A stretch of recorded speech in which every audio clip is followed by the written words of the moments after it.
हाय दोस्तों। IQ level academy में आपका स्वागत है।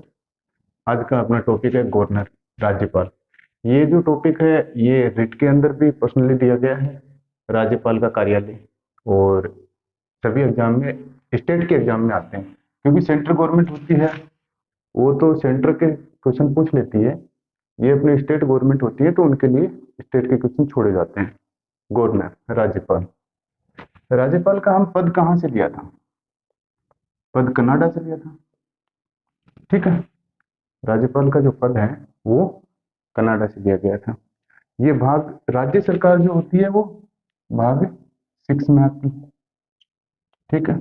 भाग बताएंगे आपको, बहुत इजी तरीके से समझ में आ जाएंगे। भाग 6 में आती है, 6 में आती है। अब इसके अंदर जो राज्यपाल की जो वो आती है आपकी कार्यपालिका शक्तियां, राज्य की कार्यपालिका शक्तियां जो होती हैं, राज्य की कार्यपालिका शक्तियां, राज्य की कार्यपालिका शक्ति जो होती है। अब इस कार्यपालिका शक्ति के अंदर क्या क्या आती है? आपका राज्यपाल आ जाएगा, राज्यपाल आ जाएगा। सीएम की जो नियुक्ति करते हैं सीएम आ जाएंगे। जो मुख्यमंत्री जो अपने होते हैं वो आ जाएंगे। मंत्रिपरिषद आ जाएगा। और मंत्रिपरिषद आ जाएगा। और राज्य में क्या होता है? महाधिवक्ता होता है। ठीक है। ये चारों चीजें कार्यपालिका, राज्य की कार्यपालिका शक्ति के अंदर आ जाएंगे। तो अपने को क्या तैयार करना है? राज्यपाल तैयार करना है। देश का पहला राज्यपाल, महिला राज्यपाल, पहली महिला राज्यपाल।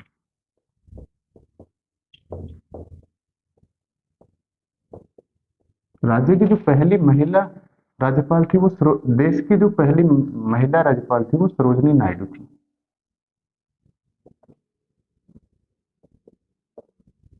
सरोजनी नायडू। सरोजनी नायडू ने राज्यपाल के लिए बोला था कि ये सोने के पिंजरों में बंद एक चिड़िया के समान, तोते के समान बताया था।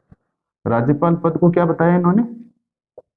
इन्होंने कहा कि ये सोने के पिंजरे में, सोने के पिंजरे में बंद है, एक तोते के समान है। सोने के पिंजरे में बंद एक तोते के समान, पक्षी बोला था उन्होंने, पक्षी के समान। ये राज्यपाल की कंडीशन बताई थी कि इनके पास वास्तविक पावर कुछ नहीं होती, बाकी जो संवैधानिक पावर है संविधान का, राज्य का संवैधानिक प्रमुख इसको बनाया गया है। ठीक है। अब क्या होता है कि राज्य के अंदर या देश के अंदर उपराज्यपाल, उपराज्यपाल और उपराष्ट्रपति,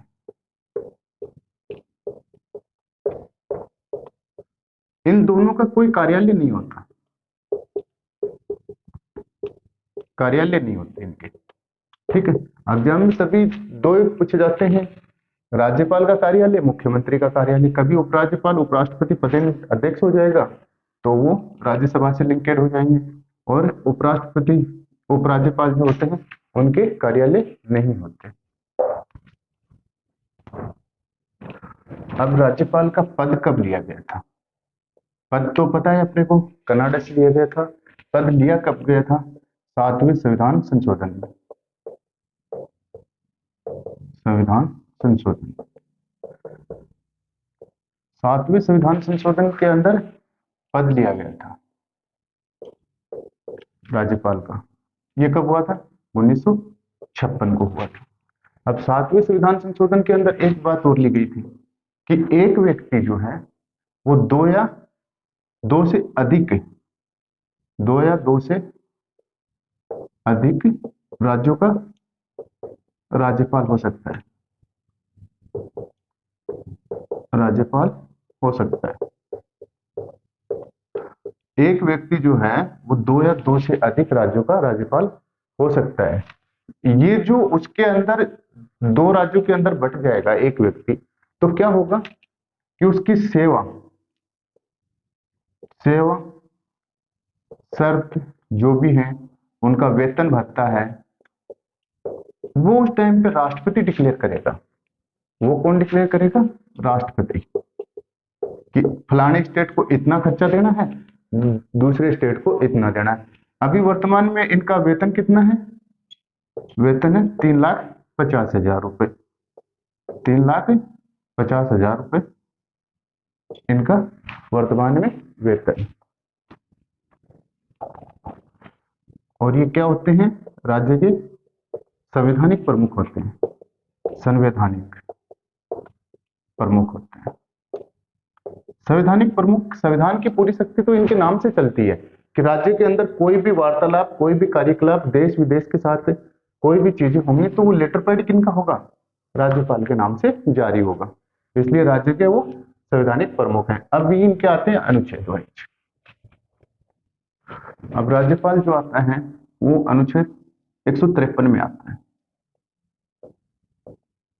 अनुच्छेद 153 में दिया गया है कि राज्यों के राज्यपाल, राज्यों के राज्यपाल, राज्यपाल पद जो था वो 7वें कॉन्स्टिट्यूशन अमेंडमेंट एक्ट में लाया गया था। ठीक है, ये 1956 में एक्सेप्ट किया गया था। एक व्यक्ति जो है, एक व्यक्ति 2 या 2 से अधिक राज्यों का राज्यपाल हो सकता है। तो 153 में क्या कहा गया है कि प्रत्येक राज्य का एक राज्यपाल होगा। एक राज्यपाल होगा। 2 या 2 से अधिक एक व्यक्ति 2 या 2 से अधिक राज्यों का राज्यपाल भी रह सकता है। 7वें संविधान संशोधन 1956 के अंदर यह बात बोली गई थी। ये था अपना अनुच्छेद 153। अब आता है अनुच्छेद 154। अनुच्छेद 154 के अंदर राज्य की कार्यपालिका शक्ति जो है, राज्य की कार्यपालिका शक्ति, राज्य की कार्यपालिका शक्ति जो है वो राज्यपाल में निहित होगी। राज्य की कार्यपालिका शक्ति या कार्यपालिका शक्ति का प्रमुख, एक ही बात है। राज्य की कार्यपालिका शक्ति जो है वो राज्यपाल के अंदर निहित होगी। ठीक है, कार्यपालिका शक्ति का संवैधानिक वो प्रमुख होगा। अनुच्छेद 155, इनका याद करने का एक शॉर्ट फॉर्मूला है, वो मैं आपको बता दूंगा। तो अनुच्छेद 155 में राज्यपाल की नियुक्ति होती है। राज्यपाल की नियुक्ति, कि राज्यपाल की जो नियुक्ति करते हैं वो कैसे होती है? राज्यपाल की नियुक्ति जो होती है वो राष्ट्रपति अपना एक लेख पत्र दे देता है। राष्ट्रपति अपना मोहर लगा हुआ दे देता है। राष्ट्रपति की मोहर का एक अधिपत्र होता है। अधिपत्र से राज्यपाल की राष्ट्रपति नियुक्ति करता है। दूसरी बात, केंद्रीय मंत्रिमंडल की सलाह होती है। केंद्रीय मंत्रिमंडल की सलाह होती है।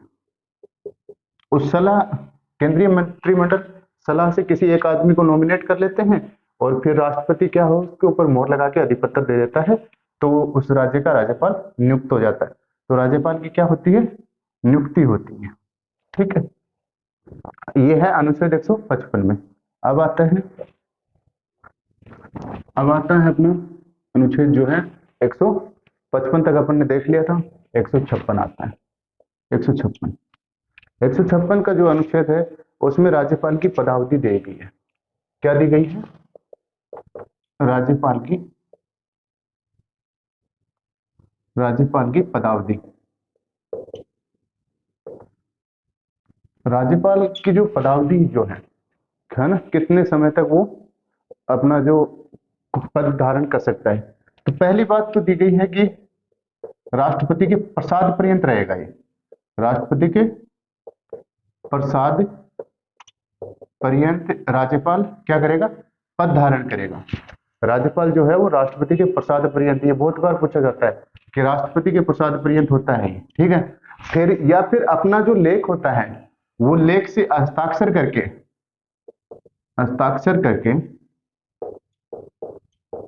राष्ट्रपति को त्यागपत्र देते हैं। राष्ट्रपति को त्याग पत्र देते हैं। तो राज्यपाल अपना त्याग पत्र किनको देगा? राष्ट्रपति को देगा। किनके प्रसाद पर्यंत रहेगा? राष्ट्रपति के प्रसाद पर्यंत रहेगा। ठीक है। अब बोला गया कि पदावधि कब तक हो? कि पद ग्रहण करने से लेकर 5 वर्ष तक, 5 वर्ष तक। ये 3 बातें डायरेक्टिव कॉन्स्टिट्यूशन के अंदर दी गई हैं कि राष्ट्रपति के प्रसाद पर्यंत हो, हस्ताक्षर करके राष्ट्रपति को त्याग पत्र देता है तब तक, और पद ग्रहण करने से लेकर 5 वर्ष तक। लेकिन बीच के अंदर भी राष्ट्रपति कई लोगों के त्याग पत्र ले सकता है। ठीक है यार। 156। अब आता है 157 अनुच्छेद जो है वो 157। 157 के अंदर क्या दे रखा है कि राज्यपाल नियुक्त होने के लिए योग्यता क्या चाहिए? राज्यपाल नियुक्त होने के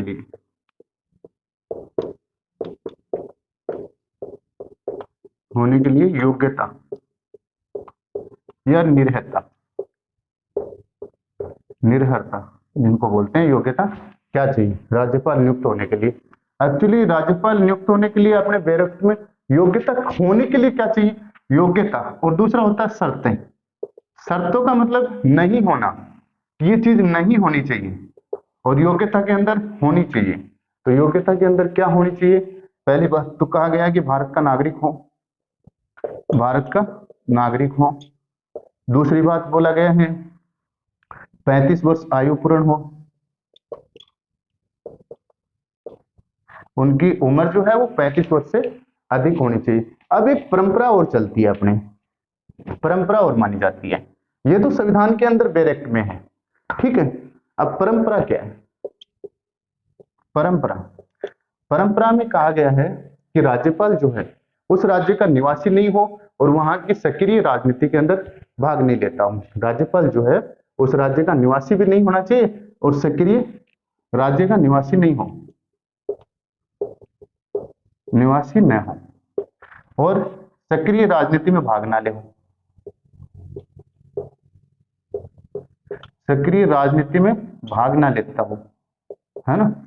दूसरी बात उन्होंने बोला है कि जिस राज्य में राज्यपाल को यदि लगाना है तो वहां पे उस राज्य के मुख्यमंत्री से परामर्श कर लेनी चाहिए, राय सलाह मशूरा कर लेना चाहिए। तो उस राज्य के सीएम से परामर्श करना, ये दो जो हैं ये अपनी परंपराएं हैं। ये कई बार पूछ लिया जाता है एग्जाम के अंदर। अब आता है अनुच्छेद 158 तक हमने योग्यता देख ली थी। अब राज्यपाल पद के लिए जो शर्तें हैं वो देखनी है। राज्यपाल पद की शर्तें,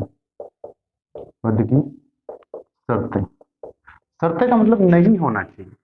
क्या नहीं होना चाहिए?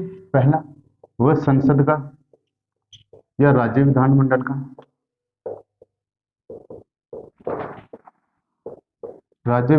का सदस्य नहीं होना चाहिए, नहीं होना। अगर यदि वो संसद या राज्य विधानमंडल के सदस्य और राज्यपाल नियुक्त हो जाते हैं तो जिस दिन वो पदभार ग्रहण करते हैं उस दिन से संसद और विधानमंडल का सदस्यता की उनकी जो सीटें हैं वो रिक्त मान ली जाएंगी। दूसरा, कोई लाभ के पद पे नहीं हो,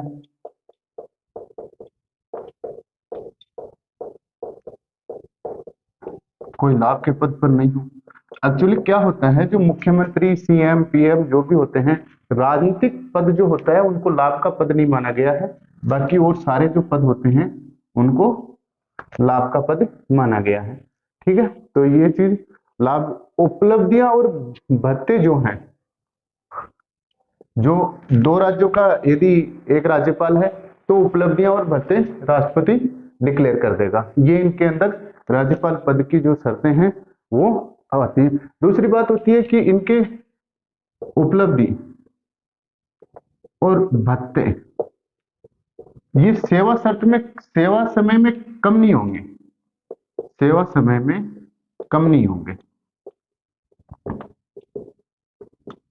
इनका जितना कार्यकाल है, इनको जो उपलब्धि दी गई है वो भी वही रहेंगी और सेवा शर्तें भी इनके कार्यकाल में कम नहीं होंगे। अब आता है अनुच्छेद 159। 58 के अंदर सेवा शर्त, 57 के अंदर जो इनका योग्यताएं थी वो थी, और 159 के अंदर आती है इनकी शपथ, शपथ आती है राज्यपाल की शपथ।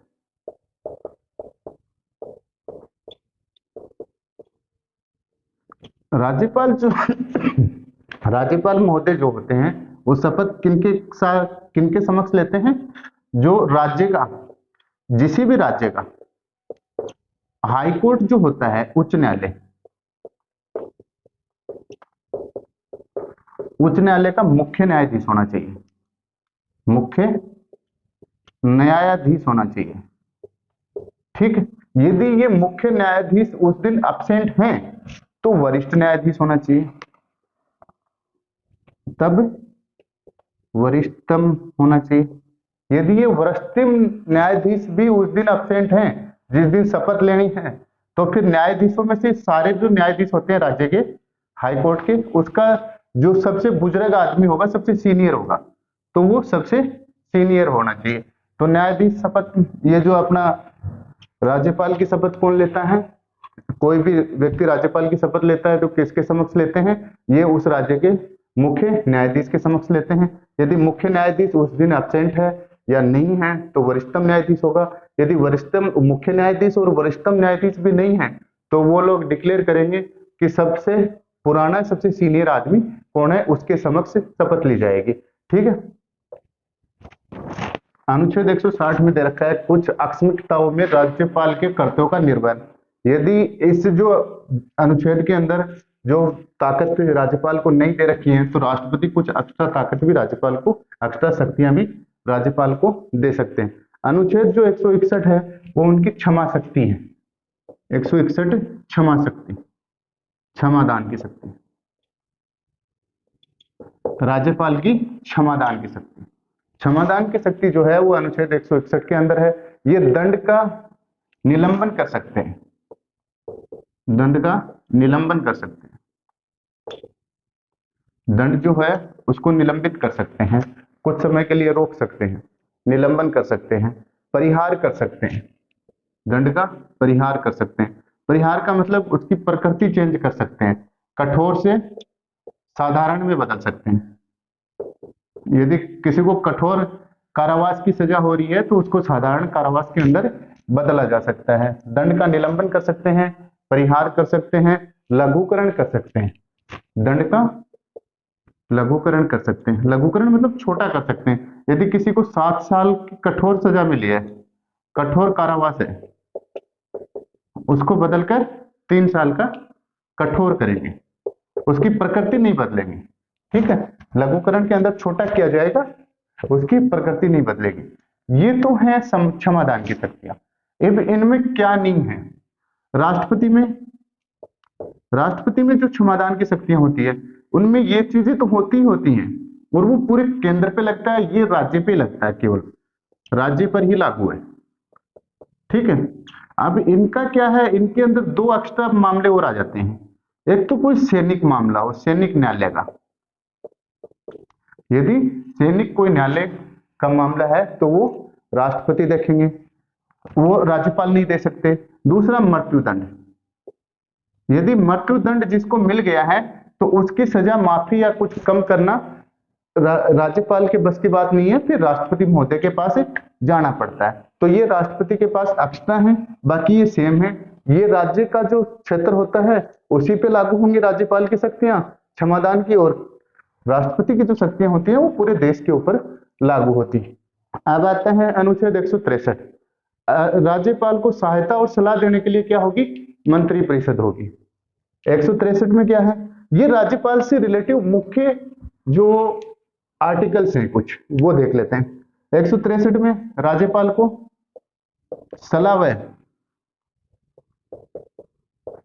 को सलाह देने के लिए एक मंत्री परिषद होगी, मंत्री परिषद होगी। ठीक है, अब जो अपना राज्यपाल जो होता है उनको सलाह देता है, उसकी सहायता जो करता है, सलाह भी देता है और सहायता। राज्य के अंदर एक मंत्री परिषद होगी जिसका मुखिया मुख्यमंत्री होगा। ठीक है, बहुमत दल का नेता होगा, राज्यपाल उसको शपथ देगा, अब सलाह जो देगा, सलाह सविवेक के कार्यों पे जो विवेकाधिकार के इनके क्षेत्र आते हैं ना, उनके ऊपर नहीं मांगेगा। तो विवेकानुसार जो कार्य राज्यपाल कर लेता है वो किसी भी न्यायालय के अंदर नहीं जाता, और कोई मंत्री को यदि सलाह देता है या किसी से लेता है सविवेक से, तो वो किसी न्यायालय में नहीं जाता और राज्यपाल का निर्णय उसमें अंतिम माना जाता है। तो विवेकानुसार, अपने विवेक के अनुसार जो कार्य है उनको छोड़कर, क्योंकि ये तो खुद ही करेंगे, उनको छोड़कर किसी भी मामले में सलाह लेना या सहायता करना, सलाह, किसी भी मामले में सलाह लेना क्या है, राज्यपाल का जो मंत्रिपरिषद से सलाह लेने के लिए एक मंत्रिपरिषद होगी, अनुच्छेद 163 के अंदर ये दी गई है। अब ठीक है, अब कुछ देखते हैं। अब 165 का जो अनुच्छेद है, 165 के अनुच्छेद के अंदर जो महाधिवक्ता होती है उसकी नियुक्ति राज्यपाल करेगा। राज्य का जो महाधिवक्ता होगा,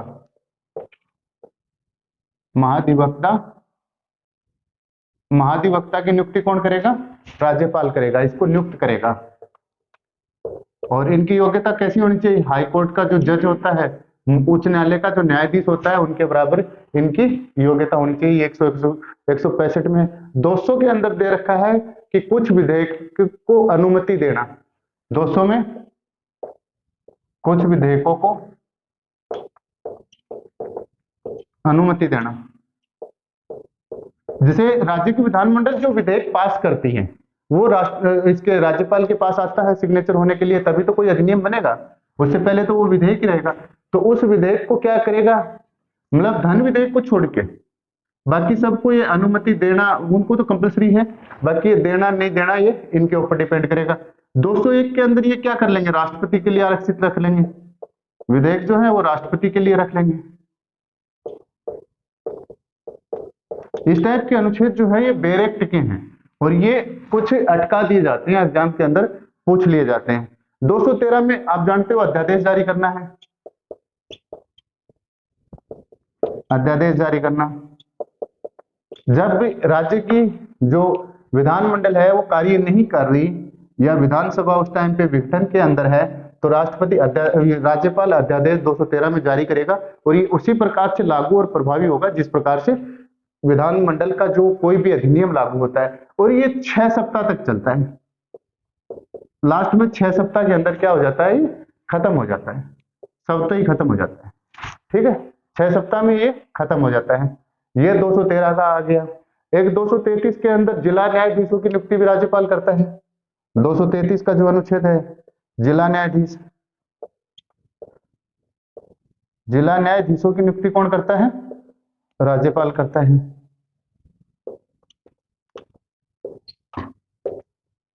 की नियुक्ति राज्यपाल करता है।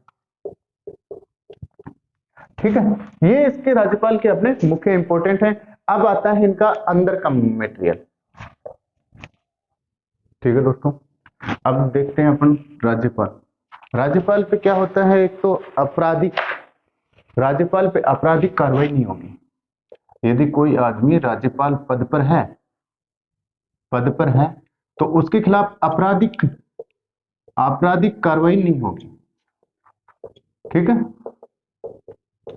कार्रवाई नहीं होगी। ठीक है, उनके खिलाफ कोई आपराधिक मारपीट का कोई मुकदमा नहीं लगाया जा सकता। गिरफ्तारी भी नहीं होगी इनकी,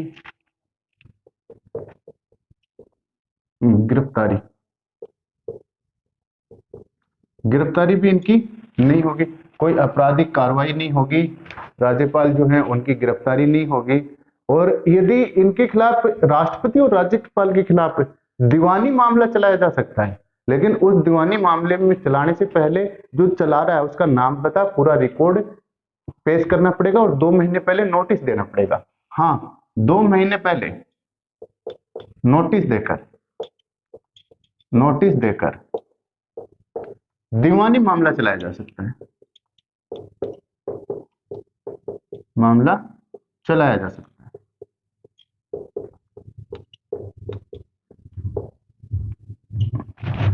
लेकिन 2 महीने पहले नोटिस देना पड़ेगा, उसमें आपके हस्ताक्षर होंगे, पता होगा, पूरा पता होगा, फुल पता होगा, फुल नेम के साथ ये आप कोर्ट के अंदर पेश करोगे, तब जाके आपको दीवानी मामले के अंदर इनके ऊपर मुकदमा चलाया जा सकता है।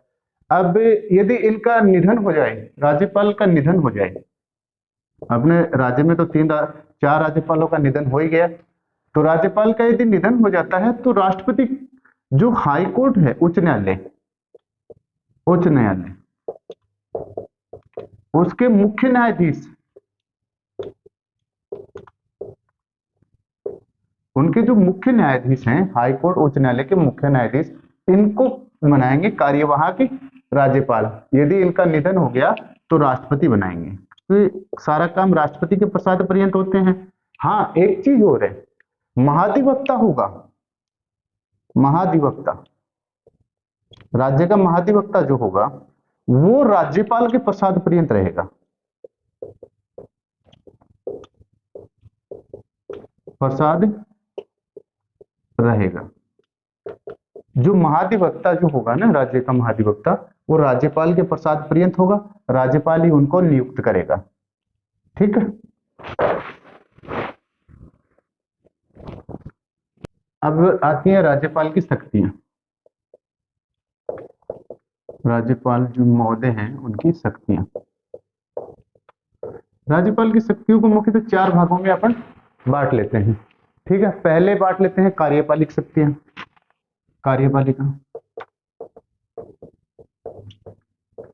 कार्यपालिका शक्तियां कि ये जो होते हैं विधानमंडल या राज्य के कार्यकारी प्रमुख होते हैं, और ये कार्यकारी प्रमुख होने के नाते क्या काम करते हैं।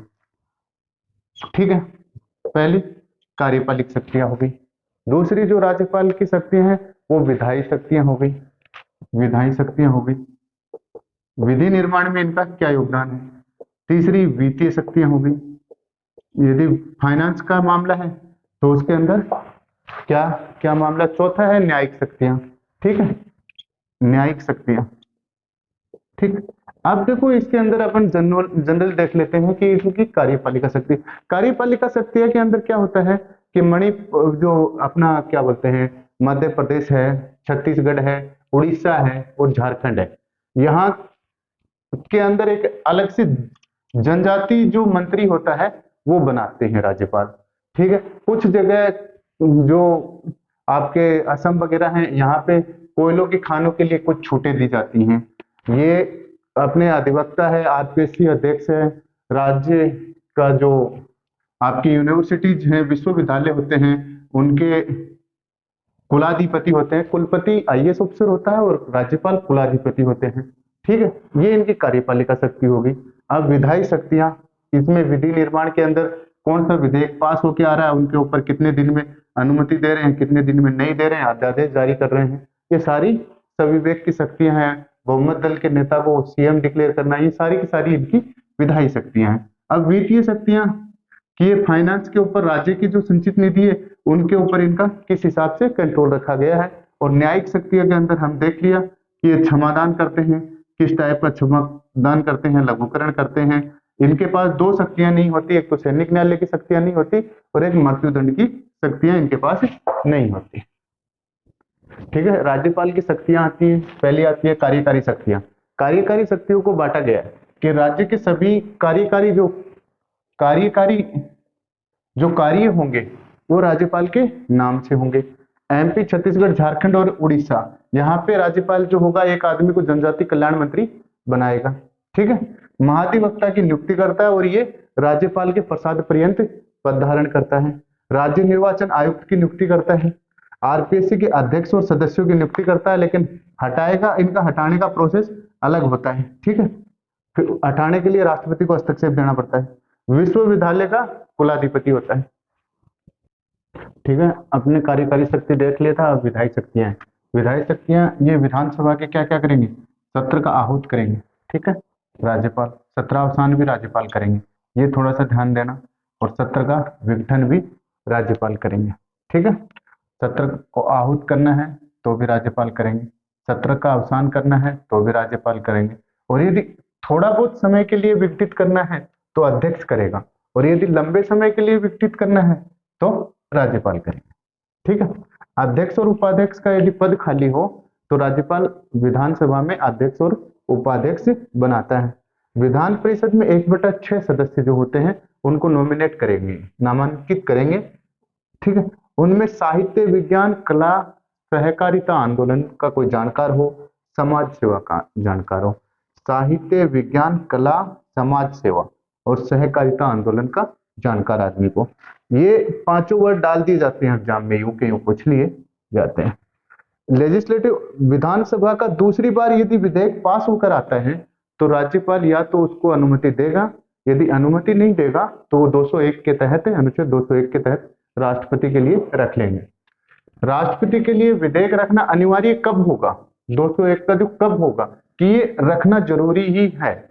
यदि मामला राज्य ऐसा कोई विधेयक राज्य की विधानसभा पास कर दे जो हाई कोर्ट की स्थिति कोई खतरे में डाल दे तो रखना पड़ेगा। यदि संविधान के उपबंधों के खिलाफ भी हो, मूल अधिकारों का हनन करता हो, बेसिक ढांचे का हनन करता हो तो भी राष्ट्रपति के लिए रखना जरूरी है। डीपीएसपी के विरुद्ध हो तो भी रखना पड़ेगा। यदि राष्ट्रहित के विरुद्ध हो, यदि किसी राज्य की विधानमंडल पास कर दे तो, क्योंकि संविधान संशोधन की शक्ति किसके पास है? संसद के पास है, तो ये चीजें राष्ट्रपति के पास है। यदि 31 यदि संपत्ति का अनिवार्य अधिग्रहण की बात आती है तो ये लाइन भी काफी बार डाल दी जाती है कंफ्यूज करने के लिए, तो ये भी राष्ट्रपति के लिए आरक्षित रखा जाएगा।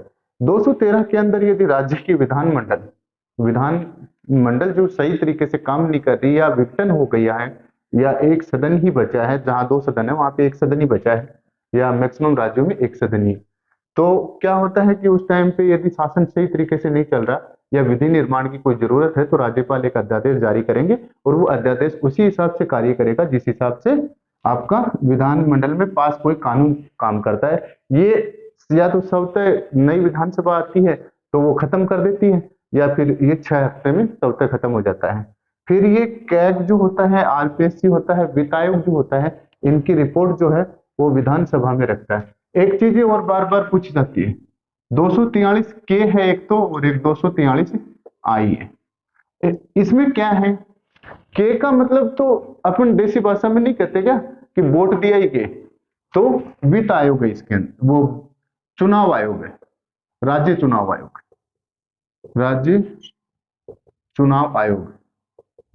राज्य चुनाव आयोग का बहुत बार पूछा जाता है। 243 के का मतलब यही है, अपन देसी भाषा में कहते हैं भाई वोट दिया है की, तो के का मतलब राज्य चुनाव आयोग। और इनकम आप जानते ही हो तो ये वित्त आयोग हो गया, राज्य वित्त आयोग। इनका गठन भी राज्यपाल करते हैं। आगे आता है तीसरे नंबर पे इनकी वित्तीय शक्तियां। ये बजट को राज्य विधानमंडल के सामने रखवाते हैं या खुद रखते हैं। धन विधेयक जो होता है उसको राष्ट्रपति के लिए सुरक्षित रखते हैं। धन विधेयक यदि राष्ट्रपति के लिए सुरक्षित रख दिया तो वो पुनर्विचार के लिए उसको नहीं पहुंचा सकते, ठीक है, नहीं भेज सकते। अब एक मेन बात जो आती है, काफी बार पूछी जाती है, जो 42वां संविधान संशोधन 1976 में हुआ था तो राष्ट्रपति के लिए जो मंत्रियों की सलाह जो है ना वो बाध्यकारी बना दी गई। ये बात बहुत पूछी जाती है, राष्ट्रपति के लिए जो मंत्री सलाह देंगे ना वो बाध्यकारी बना दी गई, लेकिन राज्यपाल के लिए ऐसा नहीं है, क्योंकि वो अपने विवेक से ही कार्य करते हैं और उनका विवेक जो होता है वो ही अंतिम होता है, ठीक है। अब न्यायिक शक्तियां, न्यायिक में क्षमादान देते हैं, परिहार करते हैं, दंड स्थगित कर देते हैं, लघुकरण कर देते हैं, सैनिक और मृत्युदंड के अंदर काम नहीं करते। भारत सरकार का यदि कोई मामला हो तो उसके अंदर काम नहीं करते, ठीक है। अब राज्यपाल की एक सबसे इंपॉर्टेंट शक्तियां जो आती हैं वो विवेकाधिकार शक्तियां आती हैं। विवेकाधिकार शक्तियां, खुद के विवेक से कार्य कर सकते हैं। ये इनका निर्णय अंतिम निर्णय होगा, ये किसी न्यायालय के अंदर प्रसंगत नहीं होते, किसी मंत्री की सलाह मानने के लिए बाध्यकार नहीं होते, जबकि राष्ट्रपति को मानना पड़ता है 42वें संविधान संशोधन 1976 के तहत। राष्ट्रपति के विचार के लिए किसी भी विधेयक को ये रख सकते हैं, ठीक है, इनको पूछा नहीं जाएगा। राज्य में राष्ट्रपति शासन की सिफारिश भी ये कर सकते हैं, फिर जांच होगी कि सही है गलत है, ये तो बात की बात है। असम, मेघालय, त्रिपुरा, मिजोरम, AMMT अपने पढ़ा था अनुसूचियों में, तो वही है ये। खनिज उत्पादन की रॉयल्टी जनजातीय जिला परिषद को देना, वहां पे जो खनिज उत्पादन होता है उसकी रॉयल्टी जो होती है, कुछ बचत होती है, वो जनजातीय जिला परिषद को देना। सीएम से जानकारी प्राप्त करना, ये भी इनका विवेकाधिकार है। महाराष्ट्र, ये जो विदर्भ, महाराष्ट्र, मराठवाड़ा है, असम के जनजातीय क्षेत्र है, छत्तीसगढ़ है, तेलंगाना है, आंध्रा है, इनके लिए क्या है, एक पृथक विकास बोर्ड की स्थापना की गई है। ठीक है, ये अपना टॉपिक कंप्लीट होता है। नेक्स्ट वीडियो के अंदर राजस्थान के राज्यपाल, जहां से बहुत क्वेश्चन उठते हैं और हॉट मुद्दा है।